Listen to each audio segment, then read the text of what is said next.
And so I want to switch my address now to the future focus. Na kwa hivyo sasa nataka kuanza kuzungumzia maeneo ambayo nitalenga katika siku za usoni kuanzia sasa. The God who has carried us in these 20 years. Mungu ambaye ametubeba kwa miaka hii 20. When we were nothing. Wakati tulikuwa sisi sio kitu. When we had nothing. Wakati hatukuwa na kitu. I have every reason in my heart. Niko na kila sababu moyoni mwangu. I have all the boldness in my spirit. Niko na ujasiri wingi kabisa katika nafsi yangu. To address the sons and daughters of this ministry today. Kuzungumzia wana na mabinti ya tume hii leo hii. There be some who began with us but they are no longer with us. Huenda kuna wengine ambao walianza pamoja nasi lakini hawapo pamoja nasi. But I want to tell them that their contribution in those 20 years will never go unremembered. Lakini nataka niwaambie kwamba mchango wao kwa hiyo miaka 20 haitaenda bila kukumbukwa. Jesus said, whoever will give a glass of cold water to these my servants will not miss their reward. Yesu akasema ya kwamba yeyote atakayetoa angaa kikombe cha maji kwa hawa watumishi wangu hawataenda bila kupata thawabu yao. Many who have passed through this church and have done great works of service. Wale ambao wamepitia hili kanisa na wamefanya kazi kubwa kabisa ya utumishi. I want this message to reach them and to reach heaven too. Nataka ujumbe huu wafikie na pia ifikie mbingu. That their works are remembered and will always be remembered. Ya kwamba kazi yao inakumbukwa na kila mara itakumbukwa. And it is my prayer every moment that I breathe and live. Na ni ombi langu kila mara napoishi na kupumua. That the Lord may bless them wherever they are. Ya kwamba Bwana apate kuwabariki kokote waliko. For those who have loyally and faithfully remained committed to this vision. Kwa wale ambao kwa moyo mkunjufu na kwa uaminifu wameendelea kujitolea kwa tume hii. I want to say that the best is yet to come. Nataka niseme ya kwamba bora ingali kuja. We are embarking on a journey. Na tunaanza safari. That God told us at the beginning of this year. Ambayo Mungu alituambia tulipokuwa tunaanza mwaka huu. To lead the Church of Christ globally. Kuongoza kanisa la Mungu kote ulimwenguni. In a decade of order and maturity. Katika muongo wa mpangilio na ukomavu. Is it any wonder then that God had to call the whole world to order? Ni kitu cha kutangaza kwamba ilibidi Mungu alete ulimwengu wote kwa mpangilio. This time of lockdown and stillness. Wakati ambapo kuna kufungwa na pia unyamavu. It came upon us suddenly. Ilikuja juu yetu kwa ghafla. And it prompted several questions in my heart. Na ikachochea maswali mengi katika nafsi yangu. And I found myself asking God. Na nikajikuta nikimuuliza Mungu. We began the year and we dedicated 20 days of prayer and fasting to you. Tulianza mwaka na tukatenga siku 20 ya kuomba na kufunga kwako. And you told us you are taking us to the places of our inheritance. Na ukatuambia kwamba unatupeleka katika maeneo ya urithi wetu. We planned the year. Tukapanga vitu vingi kwa mwaka. And nowhere did you warn us that there was going to be a time when some of these plans would not be undertaken. Na hakuna mahala ambapo ulituonya ya kwamba kutakuwa na wakati ambapo baadhi ya mipango hii haitapata kutimia. And I was like, God, does it mean you don't have friends on earth today? Na ilikuwa nikana kwamba namuuliza Mungu swali, je, Mungu inamaanisha kwamba hauna marafiki ulimwenguni leo hii? In the days of Abraham you said, how can I destroy Sodom and Gomorrah without revealing to my servant Abraham? Katika nyakati za Abrahamu ulisema ya kwamba naweza teketizaje nchi ya Sodoma na Gomora bila kumwambia mtumishi wangu Abrahamu. And in the book of Amos chapter 3 you tell us the Lord God does nothing without revealing to his servants the prophets. Na katika kitabu cha Amosi 3 nasema ya kwamba Bwana Mungu hatendi chochote bila kumwambia mtumishi wake nabii. And I was like, oh God, what shall we say? Does it mean you don't have prophets on earth? We call ourselves prophets and we are not. Na nilikuwa nauliza Mungu swali ya kwamba je, inamaanisha ya kwamba hauna manabii ulimwenguni? Tunajiita manabii ilhali sisi sio. And dear ones, that made me to go for a time of prayer and fasting. Na wapendwa, hiyo ilinifanya niende kwa wasaa wa maombi ya kufunga na kuomba. And during my time of seclusion and asking God those questions. Na katika wakati huo nilipokuwa nimejitenga na ninapomuuliza Mungu hayo maswali. The Lord God revealed to me and spoke to me. Bwana Mungu akanifunulia na akaninenea. And he said about 3 things. Na akasema yapata mambo matatu. He said, number 1 thing, Akasema kitu cha kwanza, He said, my son, what is happening in the world is not my doing. I am not the one who has done it. akasema mwanangu, kile ambacho kinafanyika ulimwenguni sio tendo langu, mimi sio yule ambaye nimeitenda. He said it is the doing of the rulers of this world who are strategically positioning themselves to take their governance and government to another level. Akasema ni kazi watamtawala na watawala ulimwengu huu ambao kwa kimikakati wanajiweka sawa ili waweze wakachukua uongozi na usimamizi ulimwengu. He said, but I'm going to use it for my glory. Akasema lakini nitaitumia kwa utukufu wangu. He said, I saw no reason to warn my servants because I knew I was going to use this for my glory. Akasema sikupata sababu ya kutosha ya kuambia watumishi wangu kwa sababu niliona ya kwamba nitaitumia kwa kudhihirisha utukufu wangu. And in all honesty, I combed the internet, I combed ministries, prophetic ministries around the world.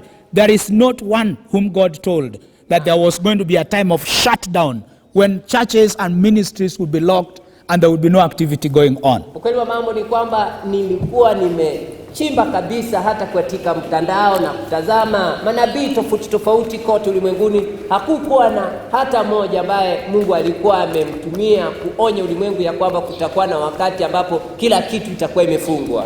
And God told me there were things that were going to come out of this experience. Na Mungu akanambia ya kwamba kuna mambo ambayo yatatokana na tukio kama hili. This one thing he told me, Hili jambo moja ananiambia, even as we were proceeding to mark the Easter and Passover this year in families, without gatherings in any church, in any synagogue. hata tulipoendelea kushiriki Pasaka mwaka huu katika familia yetu bila familia tofauti bila mikusanyiko kanisani.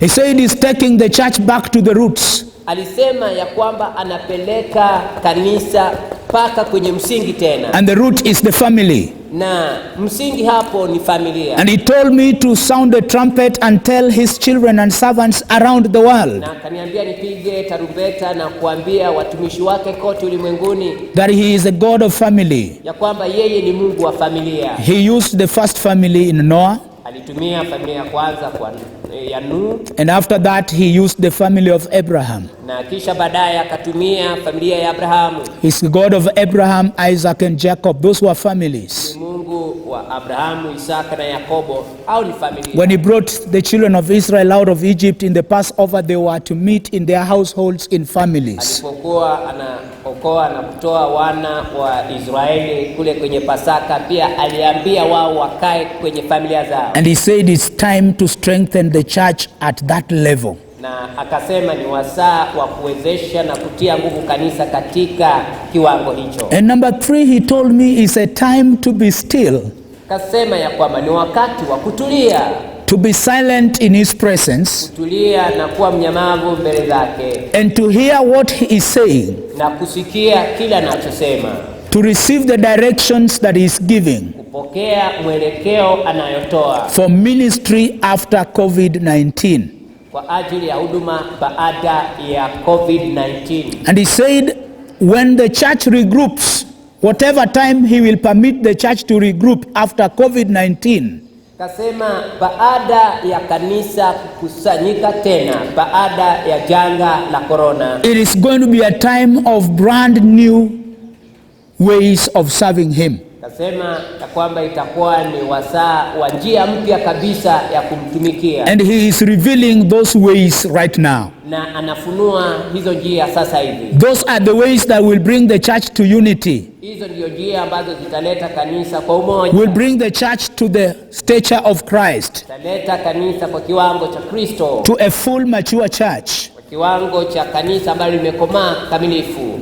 And he said it will not be business as usual after this COVID-19. Akasema ya kwamba mambo hayatakuwa sawia tena baada ya janga hili la corona. He said we use this time to clarify our vision.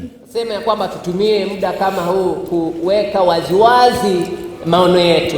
It will not just be a matter of jumping with the Bible, Haitakuwa ni swala tu ya kurukaruka na Biblia, but clearly walking and living the mandate and vision that God has given you. lakini kwa wazi ukitembea na ukitembea na kufanya ile kazi na maono ambayo Mungu mwenyewe amekupa wewe. And those clear directions from the Lord Na kwa mwelekeo huo are going to set the direction that we will go as a ministry after COVID-19. naenda kutoa mwelekeo tukaenda kama kanisa baada ya janga la corona kisha. We are going to rededicate ourselves to serious leadership development and mentorship. Tunaenda kujitolea kwa njia kamilifu kabisa njia ya kujenga uongozi na hata kukuza wao viongozi. We are going to train and perfect leaders who are going to walk according to those directions. Tunaenda kufundisha na kuwakamilisha viongozi ambao watatembea kulingana na huo mwelekeo. We pray that God may hasten to cause the church to regroup. Tunaomba ya kwamba Mungu aweze akaharakisha ili kusababisha kanisa kukusanyika tena. And that he will do as soon as he accomplishes what he meant to accomplish through this happening. Na hiyo atafanya mara tu amekwisha fanya yale ambayo alikuwa amekusudia kufanya kutokana na tukio hili. And as we go along that way, Na tunapoenda katika huo mwelekeo, we are also going to release serious branches that will continue to enlarge and expand our territory. pia tutaachilia matawi muhimu ambayo itakuwa inaeneza himaya yetu. And so the Lord God told me Na kwa hivyo Bwana Mungu akanambia that this interlude, this season of stillness ya kwamba huu msimu wa utulivu is necessary because the work that is going to proceed after that ni muhimu kwa sababu kazi ambayo itatoka baada ya hapo will not be an ordinary work. haitakuwa ni kazi ya kawaida. He told me in the games that we watch like football and basketball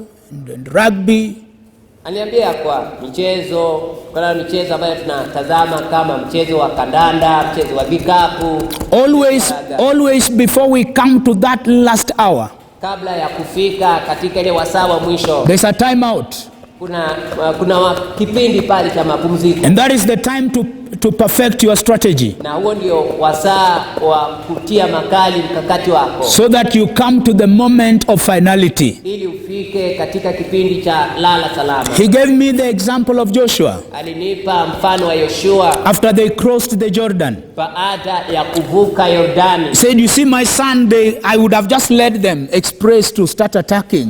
Akasema ya kwamba waona mwanangu, ningewaongoza tu ili waende moja kwa moja na kuanza uvamizi. He said, lo and behold, I didn't do that. Akasema lakini tazama, sikufanya hivyo. Instead, I immobilized the entire army at Gilgal where they camped. Badala yake nikanyamazisha jeshi lote kule Gilgal, mahala ambapo alikuwa amepiga kambi. I took them through painful circumcision. Nikawapeleka katika tohara chungu sana. By so doing, I was refining their hearts. Kwa kupitia kufanya hivyo, nilikuwa ninatakasa mioyo yao, And I was turning their focus to me, na nilikuwa nageuza lengo lao na mtazamo so that they may know that unless I work with them and unless I go with them, ili wapate kutambua ya kwamba ila tu nienende pamoja nao na kufanya kazi pamoja nao, they cannot partake of that inheritance. hawezi wakapata ule urithi. And he told me immediately after that moment of silence, Na akaniambia tu mara tu baada ya ule muda wa utulivu, I appeared myself to lead my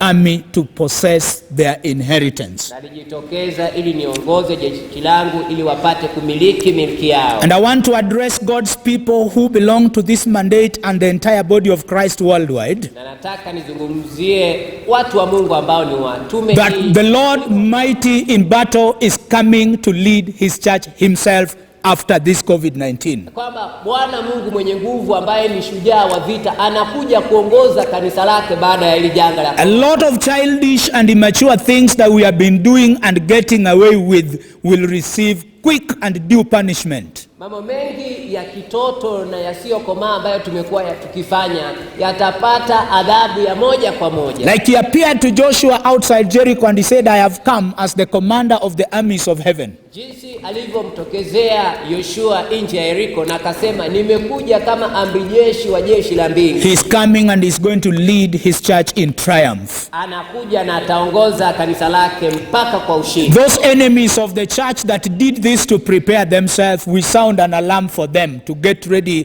The Lord Almighty is coming to deal with them. Hao maadui wa kanisa ambao walifanya hii, tunawapigia mbiu, tunawaambia kwamba Bwana mwenye nguvu anakuja kwa ajili yao. There will be no more strength left in them, just like the people of Jericho said, there is no more strength left in us. Hakutakuwa na nguvu tena ambayo itasalia ndani yao, jinsi tu watu wa Yeriko walisema ya kwamba hakuna nguvu ambayo imesalia ndani yao. And so, even though we mark our 20th anniversary in a low-key way, Kwa hivyo ingawaje tunasherehekea miaka yetu 20 katika kiwango cha chini, let it be our time of camping at Gilgal. acha iwe ni wasaa wetu wa kupiga kambi. Let all and every one of us go into heart circumcision. Acha kila mmoja wetu aende katika tohara ya moyo. We have received great promises from the Lord like Joshua had received. Tumepata ahadi kubwa kubwa kutoka kwa Mungu jinsi Yoshua alivyopata. God told Joshua in chapter 1 that no man will stand before you as long as you live.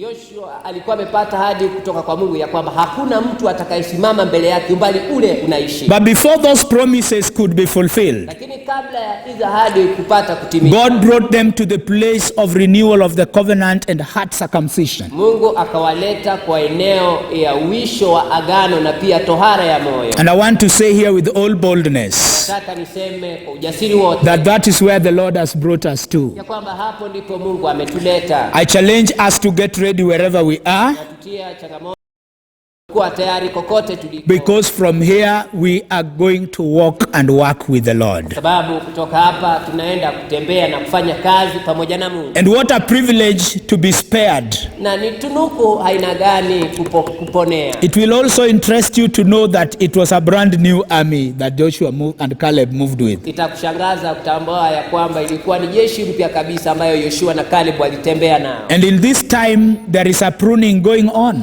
Na wakati huu kuna kuchongwa ambako kunaendelea. A number of people are going home. Kuna idadi kubwa ya watu ambao wanaenda nyumbani. I tell you, if it were not for the mercies of the Lord, we were told in Africa we will die like flies. Nataka nikwambieni ya kwamba kama isingekuwa ni kwa rehema za Mungu, Afrika tulikuwa tumeambiwa ya kwamba tutakufa kama inzi. But thanks be to God, Lakini shukrani iwe kwa Mungu who has kept us in the shadow of his glory. ambaye ametuweka katika uvuli wa utukufu wake. We are emerging. Tunaibuka. When we come from this, our Gilgal of humiliation, Na tutakapotoka katika gari yetu ya kushushwa, we shall be a mighty army of God. tutakuwa ni jeshi kubwa la Mungu. We shall advance to possess the land wherever the sole of our feet shall step. Tutapiga hatua kumiliki nchi ambayo Mungu mwenyewe ametupa. So children of God, wherever you are, Kwa hivyo watoto wa Mungu kokote mliko, get ready. mjiandae, Use this moment to ready yourself, tumie wasaa kama huu kujiandaa, because it will not be long before God begins to deploy us in a serious way. manake haitachukua muda mrefu kabla ya Mungu kutuleta kwenye kazi kubwa na ya kumaanisha. The God who has led us in triumph Bwana na Mungu ambaye ametuongoza kwa ushindi in the first 2 decades of this new millennium katika mwongo 2 za kwanza ya milenia hii mpya, is going to lead us to great strides in the 3rd decade. atatuongoza kupiga hatua kubwa kubwa katika mwongo wa 3. And at the end of it all, Na kwa mwisho wake wote we shall all proclaim with Joshua sote tutatangaza pamoja na that of all the promises that the Lord God gave us, ya kwamba kwa ahadi zote ambazo Bwana Mungu none of them have failed as it is this day. hakuna mojawapo ambayo haijatimia jinsi ilivyo. This is a prophetic church. Hili ni kanisa la kinabii. We have moved by the word of prophecy every year of our lives. Tumenenda na neno la unabii kila mwaka wa maisha yetu. And we have seen God, even from what I enumerated today, accomplish the things he tells us and the things we place before him. Na tumeona Mungu akitimiza mambo ambayo alituahidi na mambo ambayo tunaweka mbele yake. Trust me, Niweze kuniamini, he is going to accomplish the ones that are ahead of us too. anaenda kutenda pia zile ambazo ziko mbele yetu. We are going to emerge as a vicious church, Tunaenda kuibuka kama kanisa hodari moving towards order and maturity. ambayo linalenga ukomavu na utaratibu. And as he called this a global center the very day he unveiled this sanctuary, Na alivyoita hii kuwa madhabahu ya kitaifa siku ya kwanza, kimataifa siku ya kwanza tulipoingia humu ndani. We are getting ready both to go to the globe and for the globe to come to us. Tunajiandaa kuenda kimataifa na pia mataifa kuja kwetu. To those ambassadors of this ministry who are already positioned in various parts of the world, kwa wale mabalozi wa huduma hii ambayo tayari wamekwisha wekwa katika maeneo tofauti ya ulimwengu, this message comes to you to tell you, get ready, we are coming. Ujumbe unakuja kwenyu kuambieni ya kwamba mjiandae tunakuja. And to those of us who remain in Kenya and particularly in Kisii, na kwa wale ambao wanasalia Kenya na haswa Kisii, we say rise up and put your strength, tunasema mwinuke na muweze mkajivika nguvu, because our time to go to the nations is at hand. manake wasaa wetu wa kuenda kimataifa na kwa mataifa imewadia. May the Lord bless this ministry.